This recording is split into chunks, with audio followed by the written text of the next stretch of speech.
You are watching the Mike Story. Access to justice for victims of human wildlife conflict का नाम दिया गया है और इसके साथ साथ ऑनरेबल सुप्रीम कोर्ट ने हाल ही में एक कैंपेन को लॉन्च किया है जिसे mediation for the nation campaign का नाम दिया है. In another community, a family lost their livestock to wild predators, and in some tragic cases, people have lost loved ones while simply trying to protect their homes and crops. These are not rare stories. They are stories we hear again and again. They are stories from our neighbors, our relatives, and sometimes from our own homes. Human-wildlife conflict is not just about animals and forest. It is about people. It is about children missing schools because families cannot afford fees after crop loss. It is about widows waiting months of years for compensation.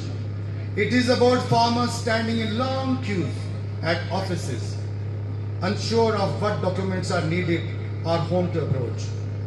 Many organizations, including Worldwide Fund for Nature and United Nations Environment Program, हमारे human और wild life conflict जब होते हैं उसमें जो victims हैं उनको justice को एक्सेस करना है. जस्टिस, इंसाफ, उन्हें कैसे कोर्ट तक पहुंचना है. कोर्ट तक पहली बात क्यों पहुंचना है? क्योंकि उन्हें कॉम्पनसेशन सीक करना है, उन्हें क्लेम्स रिड्रेस करवाने हैं. एक ही स्कीम के अंडर नालसा की मैं कहूंगा कि खूबसूरत स्कीम जिसमें डिफरेंट स्टेक होल्डर्स, आज अगर हम डाइस की तरफ देखें यहां पे डिफरेंट स्टेक होल्डर्स बैठे हैं. उसमें रेवेन्यू है, उसमें हमारी पुलिस एडमिनिस्ट्रेशन है, हमारी वाइल्ड लाइफ के हेड्स यहाँ पे, मेडिकल, पीआरआई, सभी को एक छत के अंदर लाके इसके ऊपर बात करना इसलिए जरूरी है कि क्यों जरूरत पड़ती है, क्यों ह्यूमन और वाइल्ड लाइफ एनकाउंटर्स या कन्फ्लिक्ट्स होते हैं. आज ड्यू टू अर्बनाइजेशन या डेवलपमेंट, अब पहले के टाइम पे जब देखा जाए ये जो फॉरेस्ट एरियाज थे ये मखसूस होते थे, ये हमारी ह्यूमन हैबिटेशन जहां पे लोग रहते थे और जो फॉरेस्ट एरियाज होते थे उसमें काफी डिस्टेंस रहता था. गार्ड हमारा फॉरेस्टर हॉस्पिटल जाता है, पेशेंट को गाइड करता है आपने करना क्या है. हमें 4 कागज चाहिए कंपनसेशन देने के लिए, कोई ज्यादा इसमें बड़ा लंबा नहीं है. 4 कागज हमें चाहिए.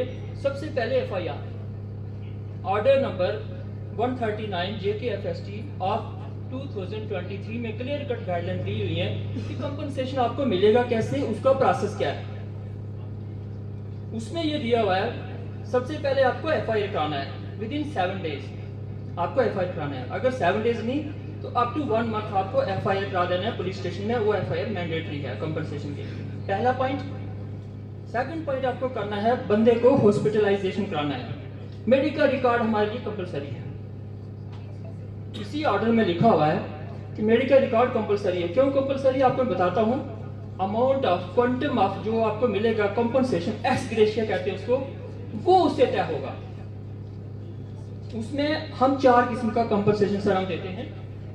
नंबर 1 हम देते हैं इन केस अगर डेथ होती है या परमानेंट इनकैपेसिटेशन, उसका कोई अंग बॉडी का खत्म हो जाता है, उसको एज पर दिस ऑर्डर हम 5 लाख रुपया देते हैं.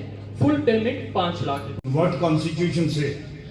Constitution and statutory mandates rooted in Article 39A, free legal aids, Article 21, right to life, Article 48, Environmental Protection and the Legal Services Authority Act 1987, 1987.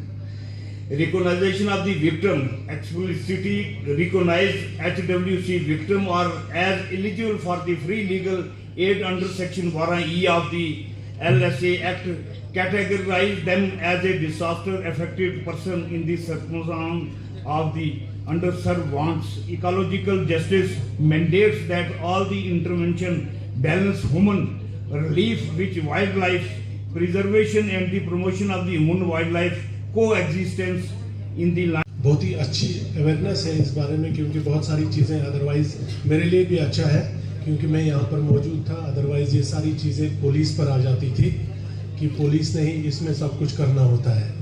लेकिन आज से मुझे भी एक अवेयरनेस इसमें आ गई कि इसमें बहुत सारे स्टेक होल्डर्स हैं जिनकी ये रिस्पॉन्सिबिलिटी है तो ये चीज़ें खास करके जो रूरल एरियाज़ के लिए हैं, बच्चे यहाँ पर खास करके बैठे हुए हैं, इसमें हमारा फ़र्ज़ बनता है जितने भी बच्चे यहाँ पर हैं या लोग हैं, इस अवेयरनेस को लोगों तक पहुँचाना हम सब का फ़र्ज़ है।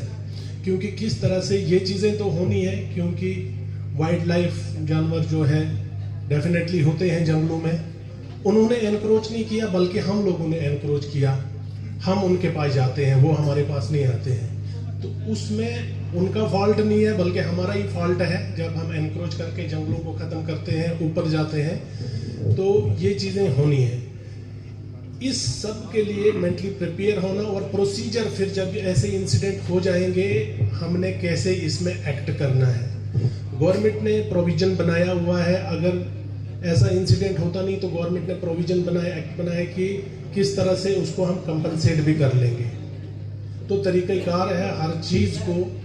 जो रूरल एरियाज़ में हमारे लोग जो रहते हैं, जिनको इन चीज़ों के बारे में इंफॉर्मेशन नहीं होती है, तो हम सब का फ़र्ज़ बनता है कि ये चीज़ें उन तक पहुँचाएँ। जो सफ़र करता है उनको लीगल एड मिल जाए गवर्नमेंट की तरफ से। आपने यहाँ पिछले 1-1.5 घंटे में सबको सुना, हर किसी ने अपने फील्ड के बारे में बताया। यहाँ लीगल फ्रेटर्निटी ने legal procedures and how to have the compensation उसके बारे में बताया, और हमारे रेंज ऑफिसर जो वाइल्ड लाइफ से हैं उन्होंने कन्फ्लिक्ट के बारे में बताया and how to avoid the conflict. ये चीज़ें सारी जुड़ी हुई हैं आपस में। Wildlife human animal conflict होगी तो आगे वाली चीज़ें चलेंगी। उसका प्रोसीजर क्या है, डालसा के पास आएगा और कैसे उनको कंपनसेशन मिलेगा, वो सारा डिटेल में बताया गया, मैं उसमें नहीं जाऊंगा। अब जो मेरा रोल है मैं उसमें आना चाहता हूँ। हमारा जो हिली टेरेन है जिसमें सबने बात की, मंडी, सब्जियाँ, लोरन, इवन बफलियाज का कुछ एरिया है, या फिर हम इस तरह बॉर्डर्स की बात करेंगे, यहाँ पे ह्यूमन एनिमल कन्फ्लिक्ट है। उसके बहुत सारे रीजंस हैं जो हमारे रेंज अफसर साहब ने डिटेल में बताए कि हमने एनिमल्स की भी स्पून फीडिंग शुरू कर दी, जिसकी एग्जांपल कालीधार में बताई कि वहाँ नाम के मंकीज बट जैकाल भी वहाँ आना शुरू हो गए, जो एक नेचुरल हैबिटेट पे रहते थे। काफ़ी मैंने जो पोस्ट ग्रेजुएशन की है काफ़ी पुरानी की है। There is one term called as ecological niche, हमने उसको डिस्ट्रॉय किया है, जिसकी वजह से कन्फ्लिक्ट्स जो है वो बढ़ रही है। एनिमल हमारे पास बहुत कम आते हैं, हम एनिमल के पास जाते हैं। तो कहते हैं ना, वो एक बहुत अच्छी तरह से कहा गया है कि अपनी गली में कुत्ता भी शेर होता है, तो हम शेर के मुंह में खुद जाते हैं। यहाँ रखने का सबसे बड़ा मकसद ये था कि यहाँ पे जो स्टूडेंट्स हैं वो अलग अलग गांव से, अलग अलग इलाकों से यहाँ पे आते हैं, ताकि उनको भी अवेयर किया जाए और अपने गांव में जाएं, अपने घरों में जाएं, वहाँ पे लोगों को इस स्कीम के बारे में बता सकें। लेकिन मुझे लगता है कि हमारे स्टूडेंट्स जो हैं वो शायद कम इंटरेस्ट रखते हैं इसमें। अगर आपने हमारा नेल्सा का सॉन्ग कंप्लीटली सुना हो, बगौर सुना हो, उसमें पूरा मैसेज जो है वो आपको दिया गया है। इंसाफ आपके डोर स्टेप्स पर। पर्टिकुलरली इस स्कीम का मैं ज़्यादातर इसमें नहीं बोलूँगा क्योंकि हमारे काफ़ी स्पीकर्स ने कुछ टॉपिक्स कवर कर दिए हैं। बहरहाल इस स्कीम के बारे में जितना भी हो सके अपने गांव में, अपने इलाकों में, अपने लोगों से ये शेयर करें कि जुडिशरी आपके लिए क्या कर सकती है। मुझे लगता है कि खिता पीर पंजाब में ही नहीं बल्कि जम्मू कश्मीर में ये पहला प्रोग्राम ऐसा हुआ है जो इस स्कीम को कवर किया है, जिसने ये बगौर सुनने की और समझने की ज़रूरत है, क्योंकि जो हमारे पास इस वक्त आंकड़े आए हैं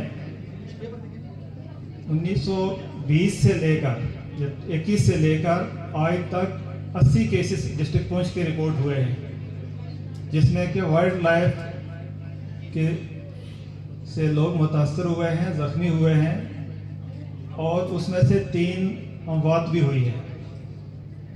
रिसेंटली हमारे District Legal Service Authority Poonch extend my heartfelt gratitude and to thanks worthy District Development Commissioner Poonch and as a respected SSP Poonch for sparing their valuable time and attend this awareness program despite their busy schedule. आज का जो awareness programme है ये अपने नवीद का खिताब पीर पंजाल में पहला है, और ये इस प्रोग्राम की जो अहमियत है वो आप भी वहाँ बैठे हुए थे, आपने भी सुन लिया था। ये जो human and wild life conflict है, इसमें अदालतें क्या कर सकती है, हमारे डिस्ट्रिक्ट लीगल सर्विस अथॉरिटी क्या कर सकती है, क्या कंपनसेशन मिल सकता है, इस पूरी स्कीम के बारे में हमने आज यहाँ पे स्टेक होल्डर जितने भी आए थे उनको अवेयर किया है। इसमें जितनी भी अवेयरनेस की जाए उतना ही और बेहतर है। आप लोगों के लिए भी मैं कहूँगा कि आप भी इसमें अपना हिस्सा डालें और जितना भी ज़्यादा हो सके और लोगों को इस स्कीम के बारे में आप भी अवेयर करें, क्योंकि मीडिया का बड़ा अहम रोल होता है। इस स्कीम में हमने अपने जो यहाँ डिस्ट्रिक्ट लीगल सर्विस अथॉरिटी है उसमें हमारे पास PLV होते हैं, पैरा लीगल वॉलंटियर्स, और पैनल लॉयर्स हैं हमारे पास। अगर कोई भी इंजरी का इस किस्म का इंसिडेंट आता है कि वाइल्ड लाइफ ने किसी को इंजर किया है या किसी की डेथ हो गई है या किसी के फसल को नुकसान हुआ है, वो केसेस जो हैं वो रिपोर्ट होंगे और हमारा PLV जो है वो वहाँ से ये उनको असिस्ट करेगा, और हमारी लीगल सर्विस अथॉरिटी उनको फ्री लीगल एड यही है कि हमारा PLV असिस्ट करेगा, उनको कंपनसेशन के डॉक्यूमेंट्स बनवा के देगा और कंसर्न अथॉरिटी तक वो पहुंचाएगा। या इंजर्ड है तो उसको हॉस्पिटल में लगाएगा, वहाँ मेडिकल असिस्टेंट की क्या ज़रूरत है वो प्रोवाइड करवाएगा, और इसके अलावा कंपनसेशन जितना भी उनको अंडर रूल मिलता है, डिज़ास्टर मैनेजमेंट से मिलता है या इस स्कीम से मिलता है, वो प्रोवाइड करने में हम पूरी की पूरी मदद करेंगे। इसके अलावा अगर कोई इसमें गवर्नमेंट या स्टेट कोई कंपनसेशन देने में अगर कोई नहीं देता है या किसी किस्म की कोई डिफ़िकल्टी आती है तो वो हमारे कोर्ट में आ सकते हैं। कोर्ट में हमारे पास लीगल एड के ज़रिए हम उनको सब प्रोवाइड करवा सकते हैं, लोक अदालत के ज़रिए भी करवा सकते हैं। मेडिएशन हमारा है 2.0 प्रोग्राम है, उसके लिए भी हम करवा सकते हैं, और मेडिएशन के भी एक हमारा आजकल 2.0 चल रहा है प्रोग्राम्स, और उसके बारे में भी ये प्रोग्राम था कि हम उसके बाद हिस्सा लें। अपने केसेस जो हैं जिनके केसेस कोर्टों में रवा है या केसेस उनको करने हैं वो प्री लिटिगेशन में, वो हमारे पास आ सकते हैं। मेडिएशन के ज़रिए उनके हमारे केसेस जो है वो हल करवा देंगे। और मेडिएशन की सबसे बड़ी खुसूसियत यह है और उसका फ़ायदा लोगों को ये है कि उसमें पार्टीज़ खुद फैसला करती हैं, हम असिस्ट करते हैं, हमारे मेडिएटर उनको असिस्ट करते हैं, और वो विन विन सिचुएशन में केसेस आपने हल करवा कर तो वापस घर में जाते हैं, उनके रिलेशन भी कायम रहते हैं।